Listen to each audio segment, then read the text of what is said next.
Hello everyone. तो कैसे हो आप सब। मैं हूं सोनी, आपकी जीएल स्टोरी टेलर और राइटर। बिना किसी देरी के सीधा आएंगे स्टोरी पे। आज की 1 जुनून का पार्ट 65। पिछले पार्ट से सीधे आगे चलेंगे। ओके। हमें दिखाते हैं हॉल में, जहां सोफे में थी रिद्धि और सौम्या। दोनों बैठे हुए थे और दोनों एक दूसरे को प्यार से किस कर रहे थे। बहुत ही प्यार से, सुकून भरा। दोनों एक दूसरे में खो गए थे। तनु ने सिया की आंखों में हाथ लगाया था और वो तो बता ही नहीं रही थी, हटा ही नहीं रही थी हाथ को, और अच्छे से बस सौम्या और रिद्धि को देख रही थी। तनु, हाँ देख रहे हो भाई, मतलब तनु कुछ तो मैनर्स होते हैं यार। आई नो दोस्त है, पर फिर भी यहाँ जब सिया का दिल बेकाबू होता है और पूरी एनर्जी के साथ तनु का हाथ अपने आंखों से हटा के कहती है, मुझे वैसे भी कुछ दिखाई नहीं दे रहा है और आप बहुत गंदे हो, मैं जा रही हूँ, अपने चश्मे ला रही हूँ। और वो वहाँ से चली जाती है अपनी रूम की तरफ। यहाँ तनु शॉक्ड। वो अगेन देखते हैं सौम्या और रिद्धि को, जो अभी भी नहीं रुक रहे थे यार, रुकने का तो नाम ही नहीं ले रहे थे। यहाँ तनु अपने फोरहेड पे मारती है और कहते हैं, भगवान क्या करूँ मैं इनका, मतलब घर में है वो भी रूम में, थोड़ी तो शर्म करो यार। तभी देखते हैं वो सिया को, जो अपने चश्मे लगाते हुए बाहर आ रही थी अपने रूम से, और तनु के हाथ कांपने लग जाते हैं। वो अगेन देखते हैं रिद्धि को और अब उससे नहीं रहा जाता। वो जोरों से चिल्ला के कहती है कि ओ हेलो, हो गया होगा तुम्हारा तो, अब रुक जाओ, थम जाओ थोड़ा सा, यहीं पे सजावट करके दूं क्या? कौन से फूल तुम्हें पसंद आएंगे, कौन सा इत्र छिड़कूं, बोलो।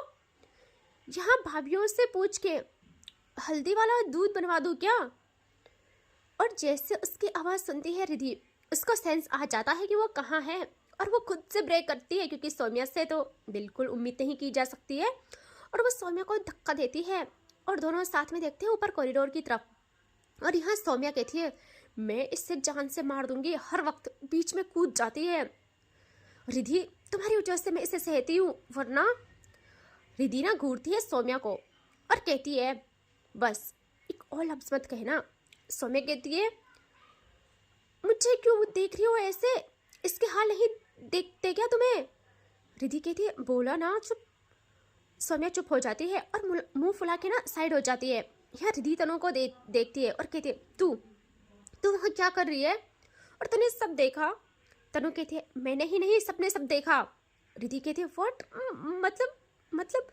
यहाँ तनु कहती है, हाँ वही मतलब, बस रिद्धि तुमसे ये उम्मीद नहीं थी। हाँ माना ये जंगली है, इसमें मेहनत नहीं है। वो जानबूझ के सौम्या को चढ़ा रही थी, बाकी उसे कोई प्रॉब्लम नहीं थी किसी चीज़ से। यहाँ इसका कहना था कि सौम्या अगेन देखती है रिद्धि को। रिद्धि कहती है, बोला ना चुप, तुम चुप रहो बस। सौम्या कहती है, फाइन, और वो वहाँ से उठ के चली जाती है। यहाँ तनु के पास आती है सिया और देखती है नीचे, और वहाँ कहती है, वो कहाँ गए? तनु कहती है, वो आपके वो ना जानू में चले गए। सिया तिरछी निगाहों से घूरती है तनु को।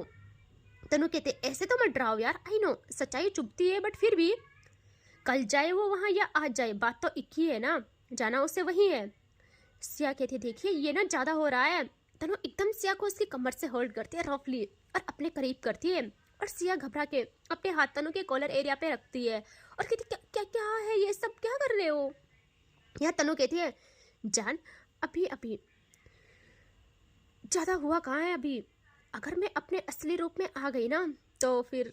वैसे तुम्हें एक बात बताऊँ, मैंने यहाँ पता करवाया है, हम अगर पहाड़ों में जाके घूमें, ठंडी हवा महसूस करें और पहाड़ों वादियों पे चिल्ला के कुछ मांगे तो विश पूरी होती है। तुम चलोगी मेरे साथ? सिया बेचारी कहती है, सच्ची होता है विश पूरी? ऐसे करके उसके चेहरे में सिर्फ सौम्या थी, उसकी खुशियाँ थी। यहाँ तनु कहती है, हाँ बोलो, आओगी? सिया कहती है, मैं आऊँगी।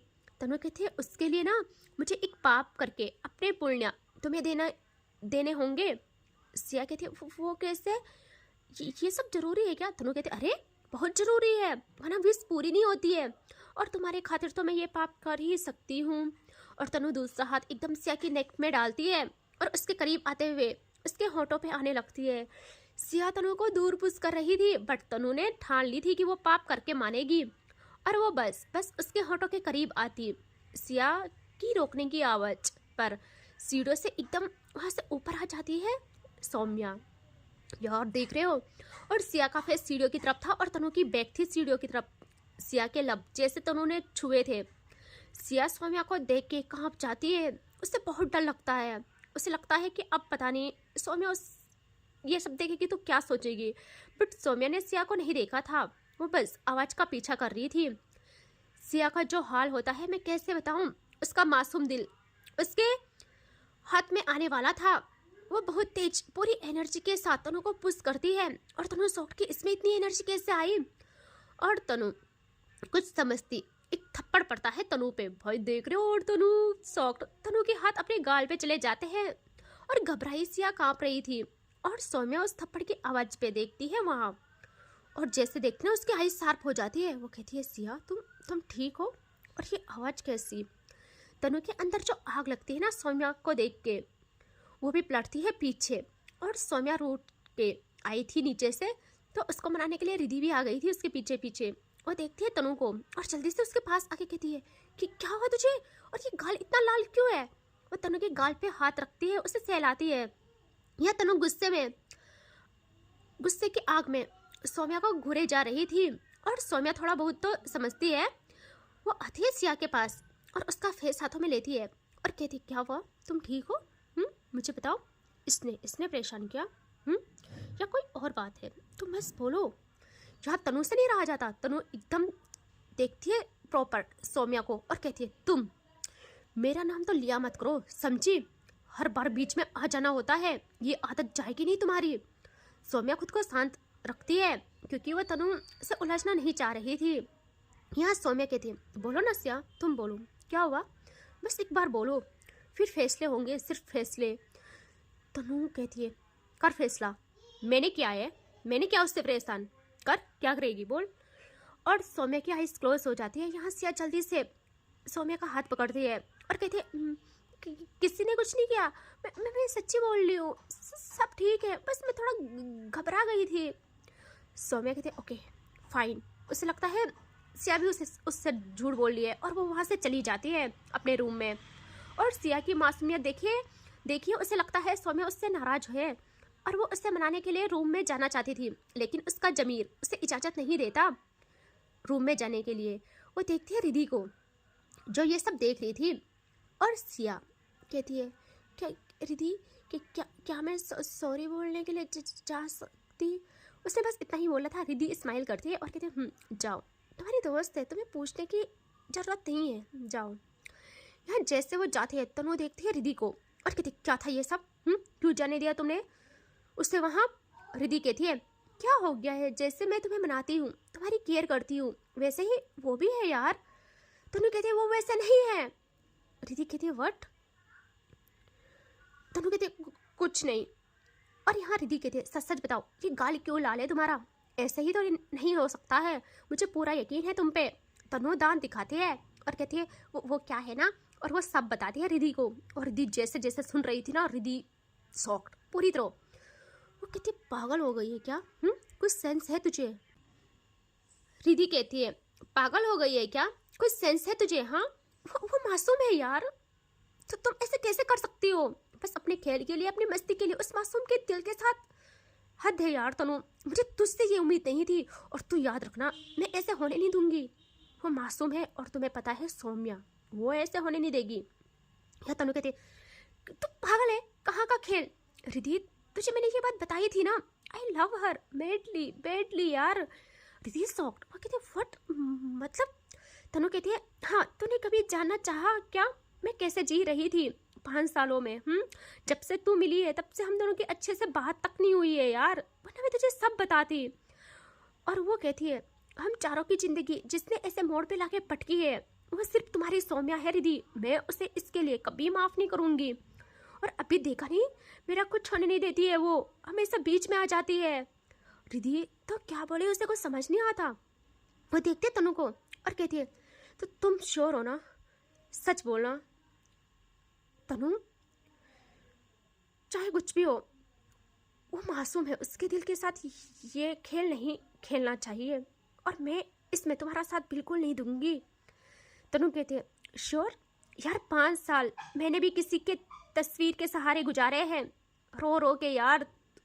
तुम्हें पता है हर दिन मैं उसके घर जाती थी, तुम मेरा हाल देखती ना रिधि, तुम सोच भी नहीं सकती हो मैं कैसे जी रही थी।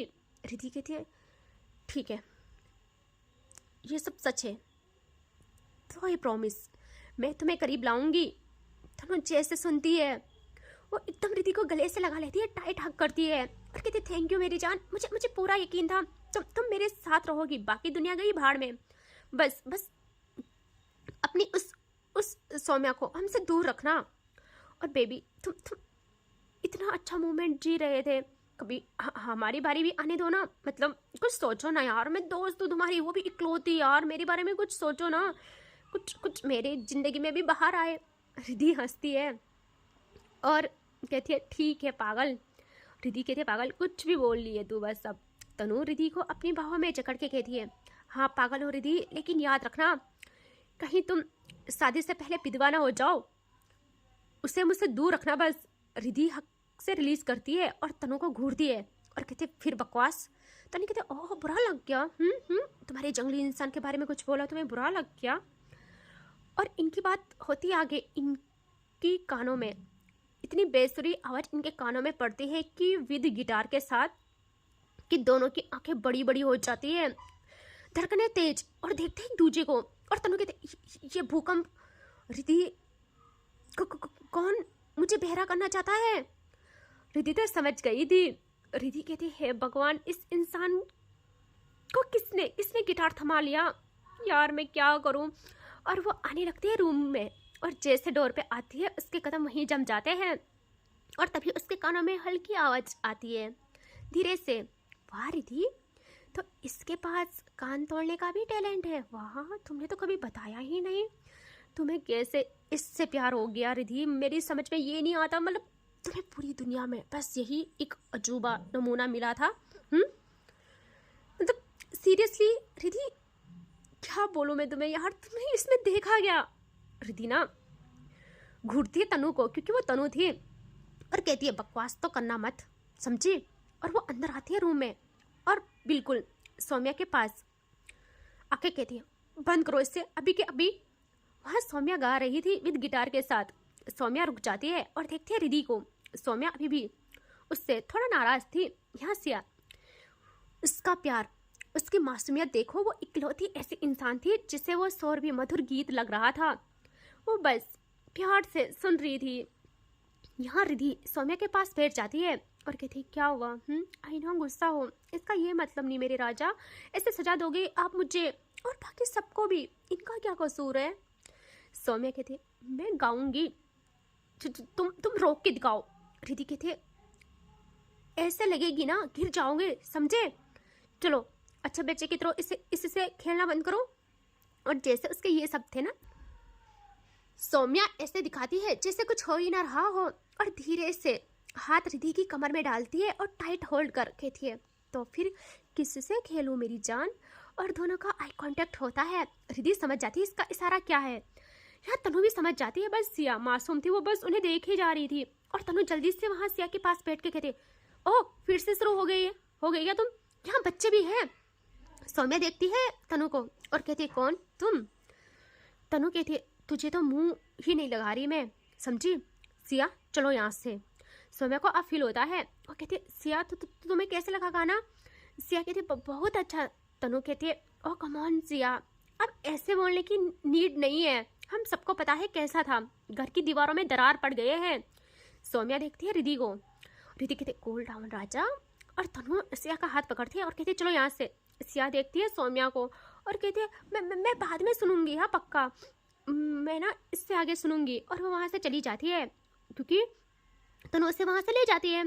और सौम्या की पकड़ रिधि की कमर पे और टाइट बनती है, तगड़ा आई कांटेक्ट करते हैं दोनों। और सौम्या कहती है बेबी बोलो ना किससे खेलूं, गिटार से ना खेलूं तो। और उसकी नजर रिधि के लबों पे थी। यहाँ रिधि कहती है सोचना भी मत, अभी मुझे बहुत काम है, मैं किचन में जा रही हूँ।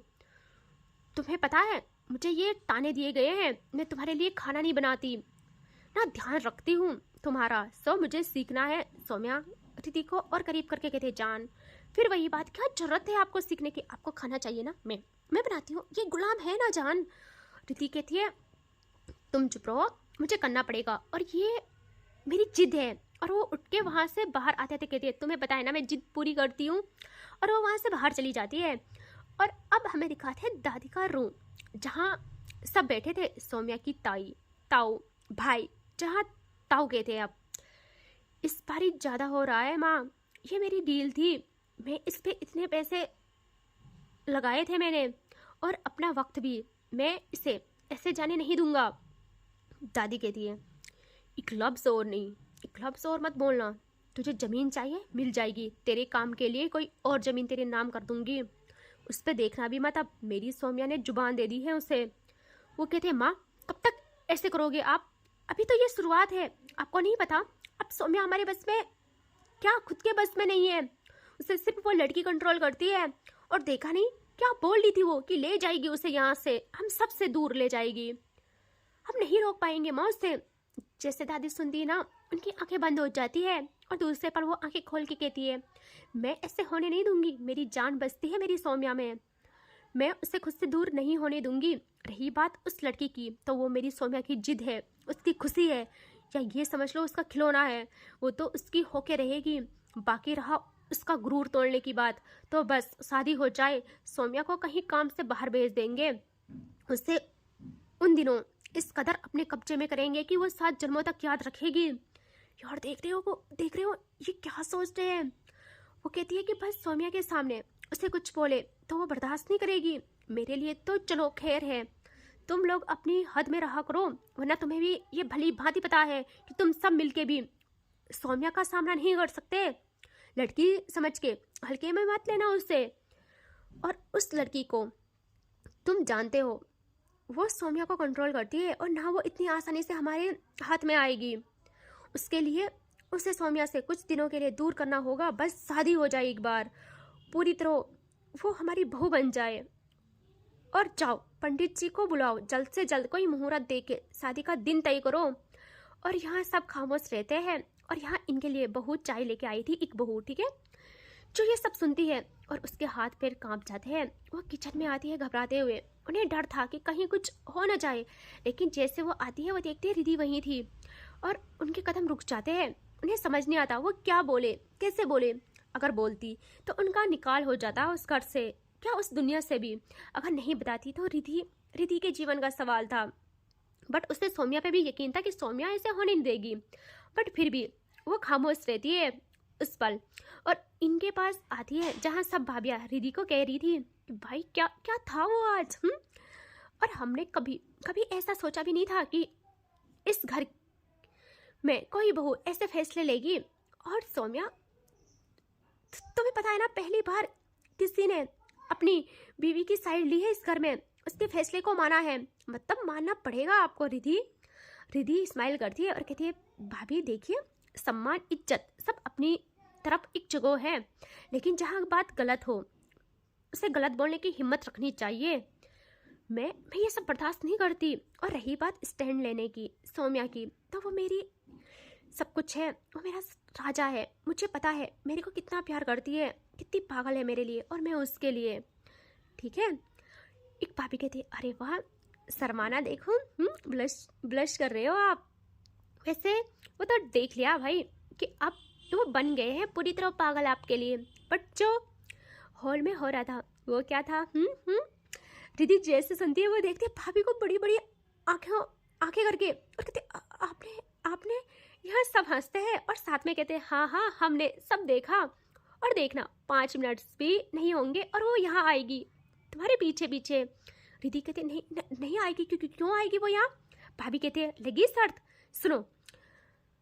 और सबसे छोटी भाभी को देखते हैं वो और कहते तुम जाओ, तुम डोर से बाहर देखो, अगर आई तो हमें बताना, हम छिप जाएंगे। रिद्धि रहेगी यहाँ पे, और वो आई तुम्हारे पास तो शर्त हम जीत जाएंगे, और हाँ नहीं आई तो आप, उसके बाद अब जो कहोगी हम मानेंगे।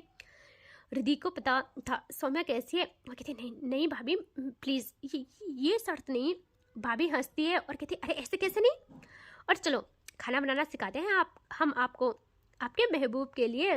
और वो बहुत प्यार से रिद्धि को बस दिखाते हैं, लेकिन उससे कोई काम नहीं कराते। देखिए जिस घर में उसका पार्टनर उसकी तरफ हो, उस घर में उसके खिलाफ बोलने की, जाने की या कुछ भी करने की किसी की हिम्मत नहीं होती। वैसे भाभियाँ सब मस्त थी, अच्छी थी, और रिद्धि सौम्या की क्वीन थी, सब जानते थे, तो उसे क्वीन जैसा ही ट्रीटमेंट मिलता है हर जगह। वैसे वो अपने आप में भी ऐसी थी कि भाई अपनी जगह बना ही लेती थी। यहाँ रिद्धि बस प्रे करती है कि भगवान वो यहाँ ना आए, और ना सब सब हंसेंगे। 5 मिनट के बाद, 5 मिनट की बात हुई थी, 5 मिनट बीत जाते हैं बट सौम्या नहीं आती। 10 मिनट भी हो जाते हैं बट सौम्या फिर भी नहीं आती। रिद्धि को सुकून मिलता है, उसे सांस आती है, वो कहते थैंक्स गॉड नहीं आई। और अब वो पूरा फोकस करती है देखने में, क्योंकि उससे भी सीखना था यार, क्या कौन सा काम कर रहे हैं, क्या कौन क्या बना रहा है, वो ऐसे देखती है। वो कहती है भाभी उससे उससे मैं मिक्स करूं, आप चम्मच मुझे दे दीजिए। भाभी कहती ध्यान से, हाँ गरम है। रिद्धि कहती ठीक है भाभी जी। और रिद्धि ना वहाँ से चम्मच लेके ना बिजी हो जाती है उसे मिक्स करने में, चूल्हे पे जो रखा था। एक भाभी इशारे करती है औरों को आंखों में ही, कि कहती है कि वो सीढ़ियों से नीचे आ रही है, देख रहे हो वो आ गई थी। भाभी समझ जाती है कि फाइनली सौम्या आ गई है, और भाभी लोग एक कोने में डोर की तरफ पीछे की तरफ छुप जाते हैं। और सौम्या इधर उधर कहीं नहीं देखती, उसे सिर्फ उसका दिल का सुकून चाहिए था जो किचन में था। और वो सीधे वहाँ आ जाती है किचन में, और देखती है वहाँ रिद्धि थी जो कह रही थी भाभी कहाँ गए आप लोग, ये चल रहा है, मैं इसे कैसे कंट्रोल करूँ, छोड़ो कैसे। यहाँ सौम्या जैसे सुनती है वो जल्दी से आके रिद्धि के पीछे से ही हाथ आगे करके गैस को बंद कर लेती है। और रिद्धि समझती है भाभी है, वो कहती भाभी आप, और वो जैसे पीछे मुड़ती है कुछ समझ पाती है। सौम्या एक झटके में उसे उसकी कमर से ग्रैब करती है, अपने करीब कर लेती है। और रिद्धि शॉक्ड, तो तुम यहाँ निकलो यहाँ से, तुम। और सौम्या दूसरा हाथ उसकी नेक में डाल के कहती है जान इतना पसीना, देखो तुम्हारे हेड्स फॉरहेड से लेके नेक एरिया तक पूरा पसीना आ रहा है, क्या जरूरत है यहाँ काम करने की, मना क्या था ना, बोला था ना मैं कर लूंगी सब। अब नहीं करोगे जान, ये गुलाम है ना, मेरी क्वीन काम करे, मुझे नहीं बर्दाश्त। रिद्धि कहते प्लीज जाओ यहाँ से, मैं रूम में मिलती हूँ, यहाँ नहीं। सौम्या कहते अरे आप इतना घबरा क्यों रही है, क्या हुआ आपको जान, मैं हूँ ना, देखो कितना पसीना हो गए हो आप, इसीलिए मुझे अपनी क्वीन को किचन में लाना या अपनी क्वीन का किचन में आना बिल्कुल पसंद नहीं है। अब देखो मुझे कुछ करना पड़ेगा। रिद्धि कहती मतलब देखो तुम। और रिद्धि की नेक एरिया से पसीने की बूंद टपक रही थी, उसके रुखसार में महक रही थी। सौम्या की नज़र वहीं रुक जाती है। रिद्धि कहती है देखो भाभी लोग हैं, हटो यहाँ से, मुझे छोड़ो। सौम्या कहाँ सुनती, वो एकदम भाई क्या था ये, वो पसीना साफ करने लगती है अपने स्टाइल में, सब समझ रहे हो ना। और सौम्या रिद्धि फ्रीज, उसे कुछ समझ नहीं आता, उसकी आंखें बंद हो जाती है, हाथ सौम्या के बालों में चले जाते हैं, और सौम्या बूंद बूंद घटा खुद में समा जाती है। किचन की तपिश में तपता हुआ रिद्धि का हुस्न, उस पर उसकी वो बूंद है। सौम्या मानो बरसों की भटकी रेगिस्तान की मुसाफिर हो, जैसे बरसों से मुसाफिर भटका होता है रेगिस्तान में, उसे पानी नहीं मिलता है तो बस एक कतरा कतरा खुद में समाने लगती है वो। सौम्या की छुआन में ऐसा एक जादू था कि रिद्धि की सांसें, उसके हाथ, उसकी धड़कन बेकाबू हो जाती है। और सौम्या का उसको उसकी कमर से थामना, फिर दूसरे हाथ से रिद्धि की नेक एरिया को सहारा देना, और होठों उसके अपने काम में लगे हुए थे। इसका ये सब जारी रहता है, और इसके आगे देखेंगे नेक्स्ट पार्ट में। ठीक है, टेक केयर, बाय बाय।